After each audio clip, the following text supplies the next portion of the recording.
Sans le savoir, Dieu venait de le sauver, alors qu'un serpent venimeux était déjà dans sa chambre.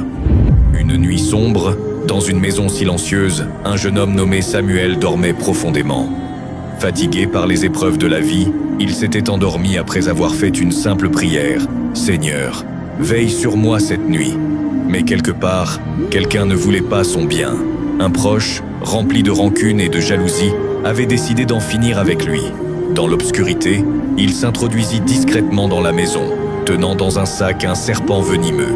Son cœur battait fort, mais pas de peur, de haine. Il relâcha doucement le serpent dans la chambre de Samuel, puis repartit sans bruit, convaincu que personne ne découvrirait jamais son crime. Le serpent glissa lentement sur le sol froid, silencieux, dangereux, prêt à frapper. Il grimpa sur le lit, s'approcha du visage du jeune homme, ouvrit la gueule, prêt à mordre. Mais soudain, il s'arrêta, comme figé. Ses mouvements ralentirent, ses yeux changèrent, comme si une présence invisible venait de s'imposer. Le serpent resta là, immobile, face au jeune homme endormi, incapable d'attaquer.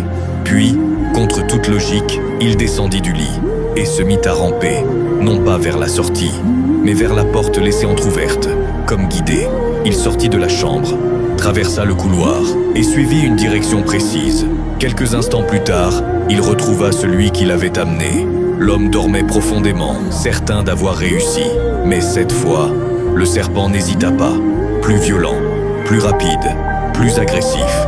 Il attaqua sans avertissement. Les cris déchirèrent la nuit. Mais personne ne put intervenir à temps. Le lendemain, le quartier entier était sous le choc.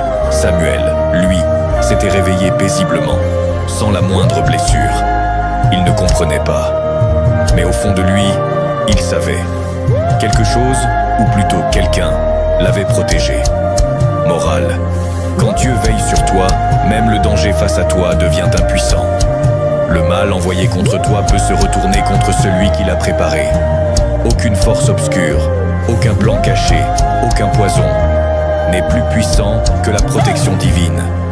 Si tu crois que Dieu peut te protéger même dans l'invisible, écris en commentaire: Dieu est ma protection. Père Tout-Puissant, en ce matin béni, je viens à toi avec un cœur reconnaissant. Dirige mon chemin vers toi et fais-moi confiance, car tu agiras pour moi. Que ta justice se lève comme le jour et que ma vie reflète ton droit et ton amour. Les lèvres des justes parlent de sagesse et leur cœur garde la loi de Dieu. Moi aussi, Seigneur, je veux marcher sans peur en suivant tes voies. Tu es mon refuge dans les moments difficiles. Tu me soutiens et me délivres quand je cherche en toi mon abri. Seigneur, en ce matin, éclaire mes pas, fortifie mon cœur et mes pensées. Que ma journée soit guidée par ta lumière et ton amour. Que tout ce que je fais reflète ta sagesse et ta paix. Accompagne-moi, Seigneur, et fais de moi un instrument de ton amour. Remplis ma journée de joie, de patience et de bonté envers tous ceux que je rencontre. Aide-moi à garder la foi et à répandre ton amour autour de moi. Amen.